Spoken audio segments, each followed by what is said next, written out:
Почитувани гледачи, добра вечер. Добре дојдовте во најновата трета порта, емисија посветена на најинтересните случувања од светот на интернетот и социјалните мрежи.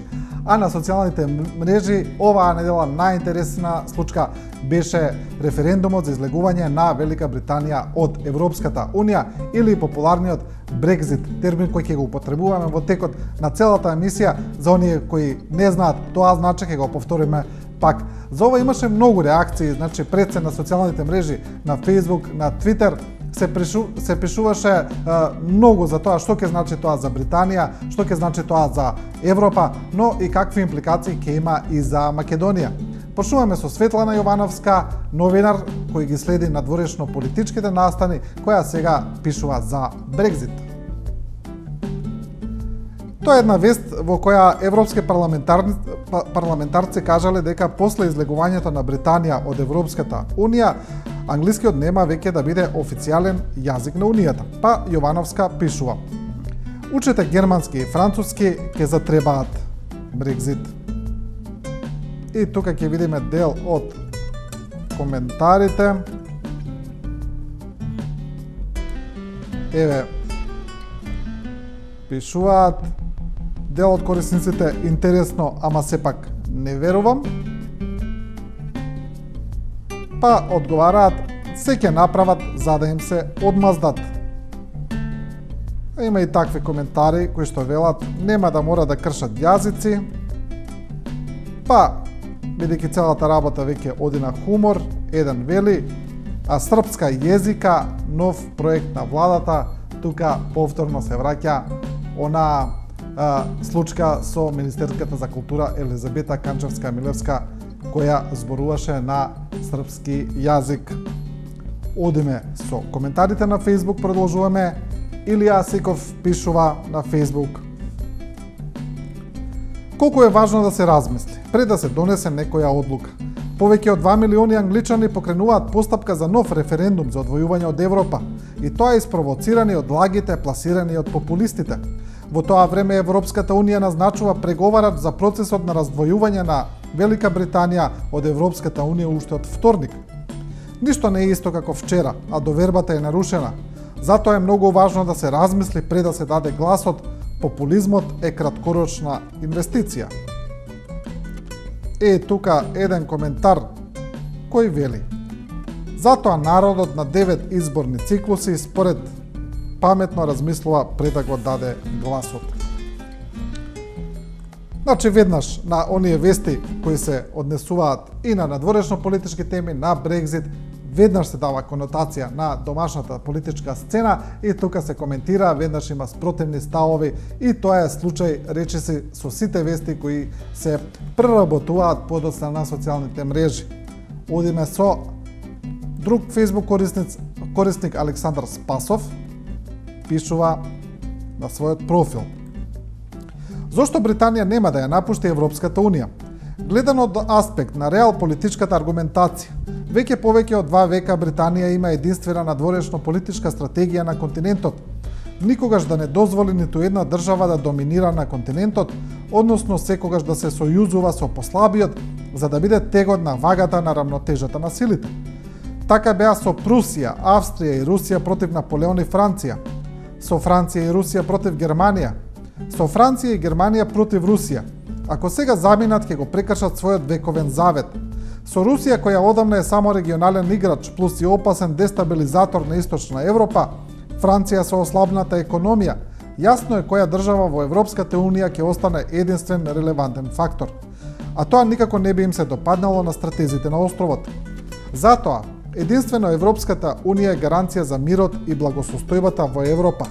Интеграцијата ќе забрзува и забавува, но процесот е неповратен, или во хегеловски дух да заклучам: обединета Европа е историска нужност. И тука ќе видиме дел од коментарите.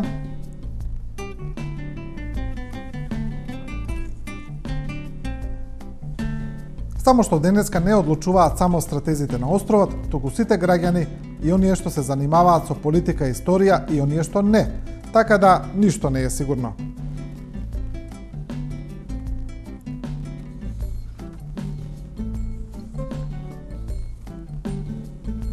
Одиме со дел од кампањата која се употребуваше во Велика Британија за Брекзит, а тоа е еден постер со кој се плашеа британските граѓани што ќе настане од нивната земја доколку останат во Европската Унија. Тоа го споделува Инес Ефремова, која вели: овој постер беше дел од кампањата за референдумот, па честито дечки ги подисплашивме енглезиве. И на тој постер се гледа како една здравствена работничка е онака загрижена и пишува: Албанија, Македонија, Црнагора, Србија и Турција се влегуваат во Европската Унија. Сериозно. И еве дел од коментарите, еден вели корисник: шала на страна, никој не ги обвини за нацизам, фашизам, расизам или што и да е за плакатов. Имаше и бетер плакати од овој. Многу, многу полоши.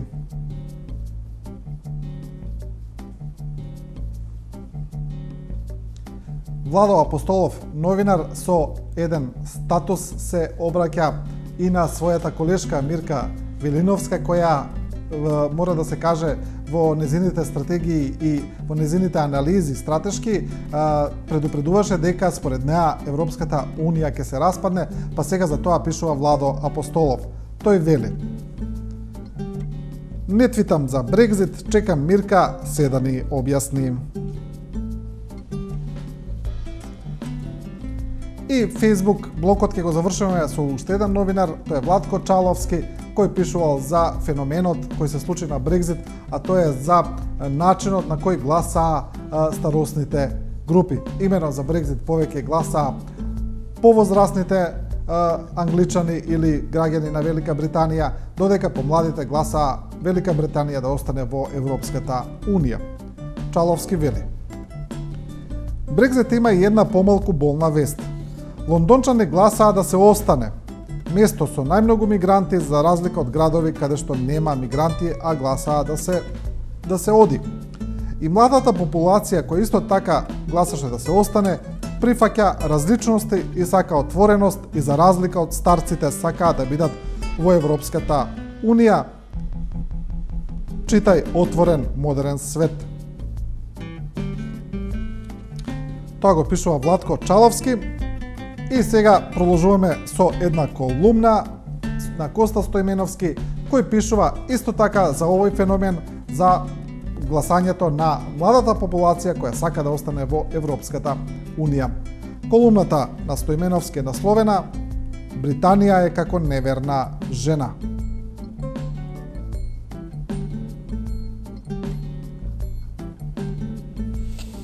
Девид Камерон не можеше да предвиди дека со распишувањето на референдумот ја отвара Пандорината кутија и дека со тоа го доведува во прашање опстанокот не само на Европската Унија, туку и неговата земја, како и на многу други европски земји членки на Европската Унија. Шкотска, Северна Ирска, па дури и Лондон настапуваат со енергично барање да останат во Унијата. Се прават списоци за распишување на нов референдум на кој се подпишуваат милиони британски граѓани. За излегување од Унијата гласале по старите генерации, кои очигледно наседнале на ветувањето на лидерот на партијата за независност на Обединетото кралство, Најджел Фараш, дека парите што Британија ги издвојува за Унијата, неделно по 350 милиони фунти, ќе бидат пренаменети за здравството. Веднаш по референдумот Фараш се огради од ова ветување. Доколку биде распишан нов референдум, несериозните ветувања на брекзистите ќе им се вратат како бумеранг. Мощно е битно тоа што младите генерации се против излегувањето на Британија од Унијата. Тоа е колумната на Стојменовски за Британија како неверна жена. А Ангел Иванов, колумнист на Дневник, сега излегувањето на Британија од Унијата го споредува со поранешниот југословенски модел, тоест со распаѓањето на Југославија. За волја на вистината, оваа случка многумина ја споредија со тоа, тоа е со првичното излегување на Словенија од Југославија и подоцна со распаѓањето на државата. Ангел Ивановски пишува: на Европската Унија и се случува СФРЈ. Tomorrow will be better, или во превод утре ќе биде подобро, значи еден ироничен наслов. И еве ќе видиме дел од колумната. Искрено се надевам и посакувам да не им се случи на англичаните и европејците југословенски модел на распаѓање до бескрај, бидејќи тој модел се покажа како налудничав и бескрајно морничав. Додуша не видовме во детали колку биле грозни режимите во Либија, Ирак, Сирија, бидејќи тие земји и народи сега може само Божје чудо да ги обнови. А требаше да се сруши Гадафи, а не цела Либија. Требаше да се симне од власт Садам, а не ирачкиот народ. Од библиската Сирија требаше да се оцели Асад, а не милионскиот сириски народ, бидејќи модните креатори знаат да креираат и неприметни кадифени револуции.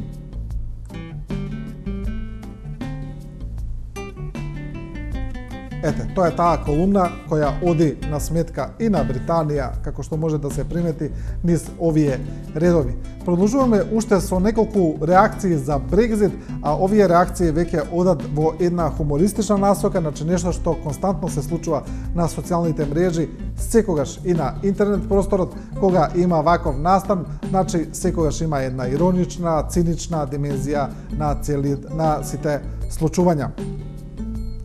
Една димензија на ова е што во исто време со Брекзит се случи и излегување на Британија од Европското првенство во фудбал, каде изгубија од малечкиот Исланд. Еве еден наслов на порталот Нова ТВ. Евро 2016. Само Англија може 2 пати во една недела да ја напушти Европа. Па ќе видиме еве дел од коментарите. Очајот на Англија веднаш стана топ тема на социјалните мрежи. Хумор со политички примеси, асоциација со Брекзит. Само Англија може 2 пати во една недела да ја напушти Европа. На Англија треба нов премиер, нов лидер на опозиција и нов фудбалски тренер. 300.000 исланѓани гласаа за Брекзит. Брекзит. Не очекував дека продолжението ќе дојде толку брзо. Се појави и Wikileaks. Седиштето на Wikileaks е на Исланд, а Англија го држи во притвор нашиот уредник без обвинение веќе 5,5 години. Но на врвот на листата на шеги на сметка на англискиот фудбалски дебакл секако е пародијата на петиција за втор референдум, петиција за преиграње на мечот Англија-Исланд, под која стојат потписи на 10.000 луѓе.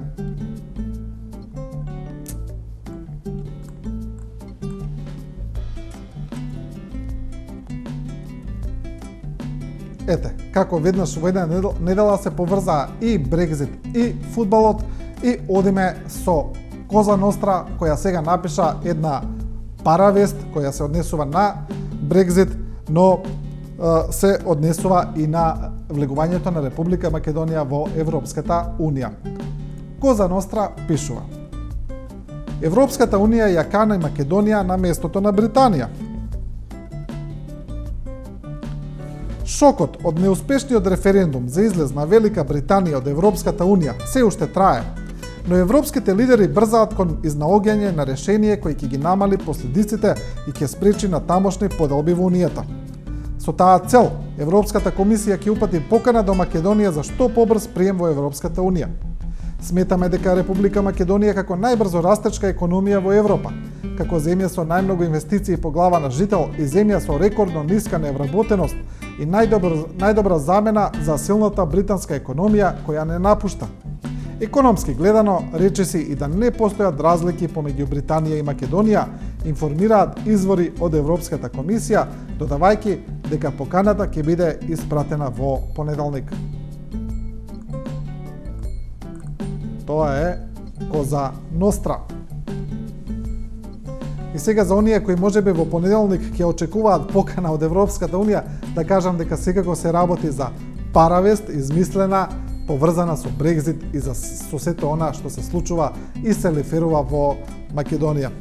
Продолжуваме со домашните политички случувања. Имаше еден говор на претседателот Иванов, се чини дека неговите говори во последно време предизвикуваат се повеќе и повеќе реакции. Во тој говор, меѓу другото, претседателот кажа дека тој, за да се реши политичката криза, доколку работите станале полоши, ќе морал во еден момент да ја употреби и армијата. За ова има доста реакции, одиме со дел од нив. Еве, ова е еден текст на утренски вестник кој вели: безбедносните закани го вжештија политичкото лето. Тоа е еден поширок текст во кој се цитираат повеќе извори, повеќе експерти, а ова е став на Благоја Марковски. Она што е карактеристично, а по излагањето на претседателот Иванов е дека за Македонија наводно постои закана од шарената револуција.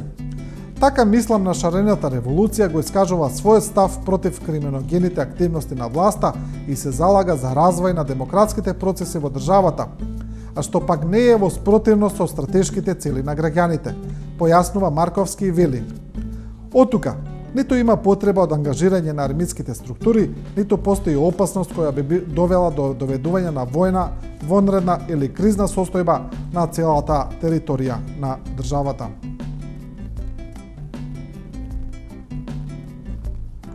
Тоа е ставот на Марковски за говорот на претседателот Иванов.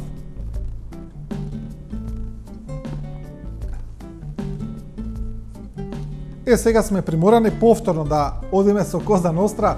За некои кои гледаат и можеби ќе помислат дека Коза Ностра има привилегиран статус во оваа емисија, но некогаш тоа е неизбежно, се работи за еден феноменален портал, ироничен и сатиричен, и кој овој пат пишува и за заканата на претседателот Иванов да ја употреби армијата. Коза Ностра вели: Иванов се закани дека ќе ја употреби војската за берење калинки ако опозицијата ја бойкотира следната калинкијада.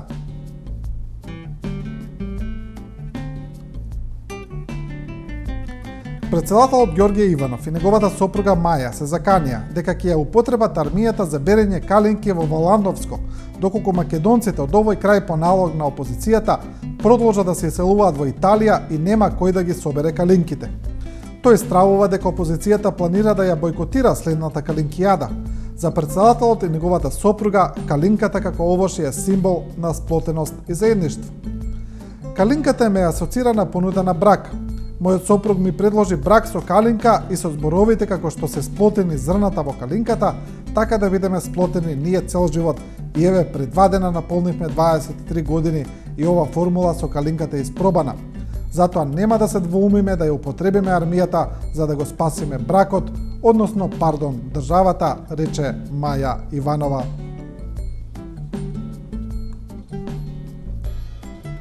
Ете, тоа е одговорот на Коза Ностра за заканата на претседателот за употреба на армијата и повторно ќе кажам се работи за ироничен текст.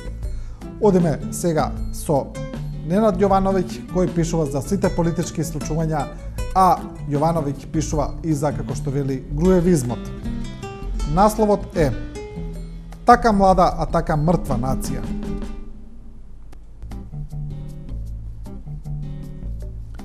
Кој е тој што доброволно се откажа од личните интереси заради идеи? Груевистите, кој ја изолира земјата, кој ја прокоцка еднината на земјата. Груевистите, кој глупоста ја прогласи за принципиелност, а суетата за карактер. Груевистите, кој направи државна мафија. Груевистите, во кој народ и држава се што вреди или под земја или во друга земја. Во Македонија, Боже кој не смести овде. Се што е моје ремек дело, се што е наше представува ремек дело. Мртва нација не дава плод, зашто луѓето ја скриваат правата дијагноза на нашата болест. Тоа го пишува Ненад Јовановиќ под неговата остра колумна. Одиме со Алекс Ванко, колумнист, кој често пишува за шарената револуција, но пишува во негативен контекст и повторно продолжува така, вели: багерот со дубнатата гума, асоцирајќи на популарниот багер во сите револуции.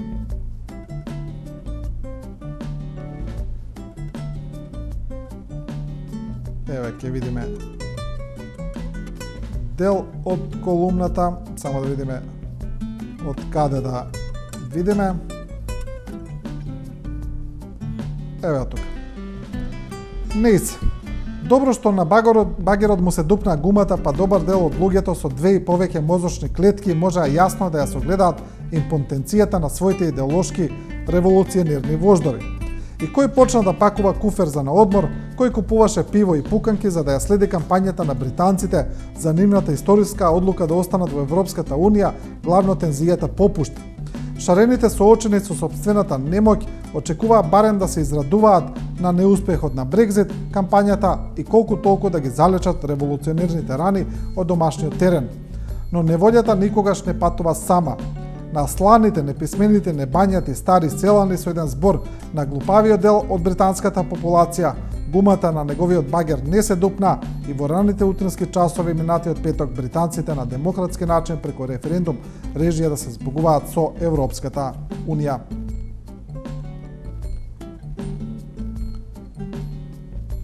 Она што е интересно од оваа колумна на Алекс Ванко и од други колумни и ставови на оние колумнисти и аналитичари кои го бранат владењето на ВМРО ДПМН и на Никола Груевски е тоа што тие некако позитивно гледаат на ова излегување на Британија на ова гласање за излегување на Британија од Европската Унија и тоа се повторува и во оваа колумна, а на оние кои ја поддржуваат опозицијата и шарената револуција, тие пак негативно гледаат на тој настан. Значи тоа се тие едни две спротивставени гледишта кои се јавуваат во овие колумни и пишувања. Одиме со Трајче Стојанов, кој пишува за уште еден феномен во Македонија, а тоа е делувањето од интернет, пишувањето на социјалните мрежи, таквиот начин на активизам, тоест виртуелен активизам. Така и насловена колумната на Стојанов. И додека вие сте виртуелно ангажирани, светот се врти по своја, но овој пат и многу полесно, затоа што вам ви дал лажно чувство дека вие всушност вршите некаква промена и влијание. Илузијата е комплетна и двете страни се задоволени.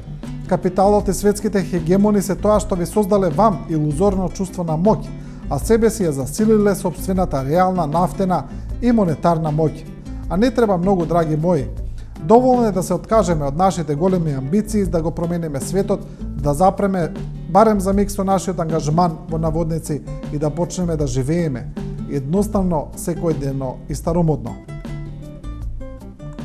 Тоа го пишува Трајче Стојанов.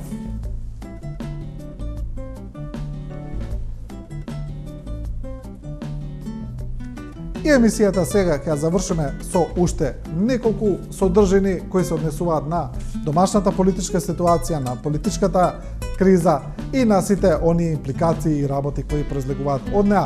Одиме со новинарот Бранко Геровски. Геровски пишува за едно барање за задолжување на владата со обврзница за 500 до 600 милиони евра, како што вели. И Геровски во насловот вели: ако Груевски го наполнат со пари пред избори, пиши пропало.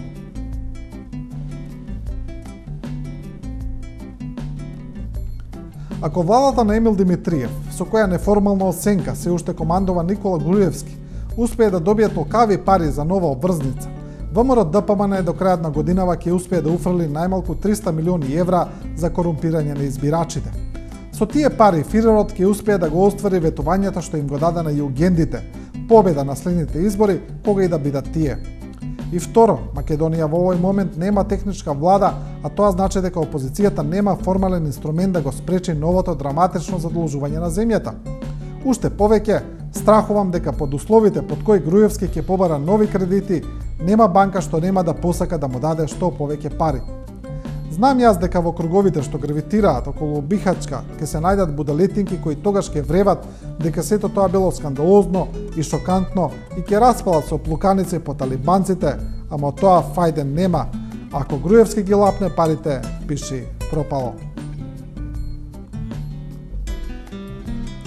Тоа го пишува Бранко Геровски.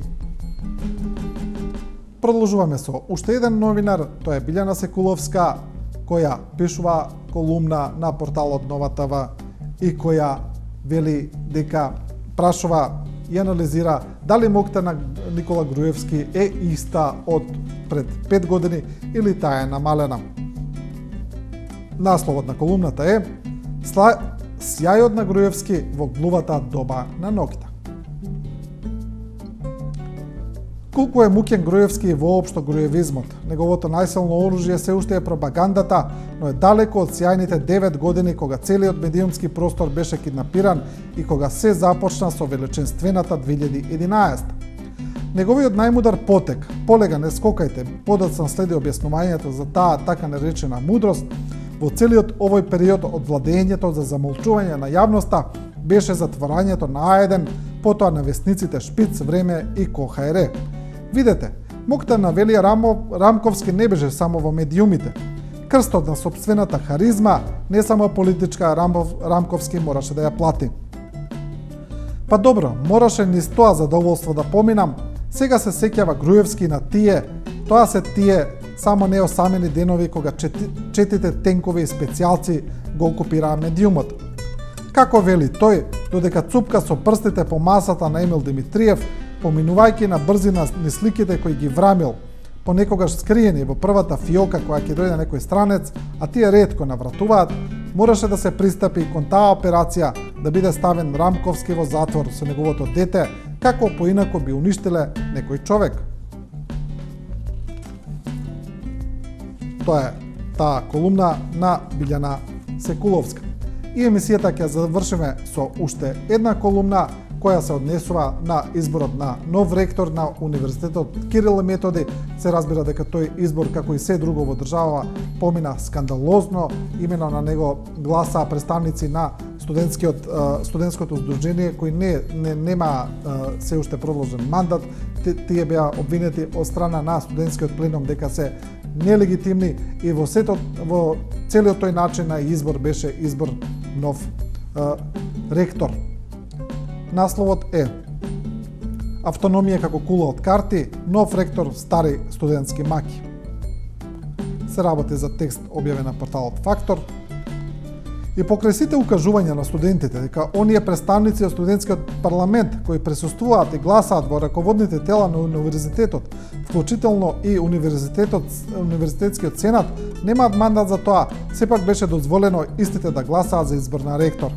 Студентите поднесоа документација која произлегува од Централниот регистар, која броеше повеќе од 1500 страни, која содржаше детални информации за сите студентски парламенти на матичните факултети при УКИМ. Во истата јасно се согледува дека моменталните студентски представници не се избрани на студентски избори, како што е предвидено со актите на универзитетот и самиот студентски парламент. Оние малку кои се, мандатот за истото им е истечен предолго време.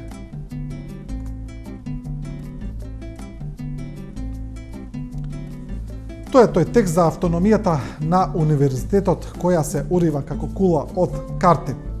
Почитувани, со оваа содржина ја завршуваме и оваа трета порта. Емисијата следете во среда во 19:15. Нашето мото е дека не ви кажуваме како да размислувате, туку ви ја прикажуваме големата слика, заклучоци носете сами и останете и со програмата на 24 вести.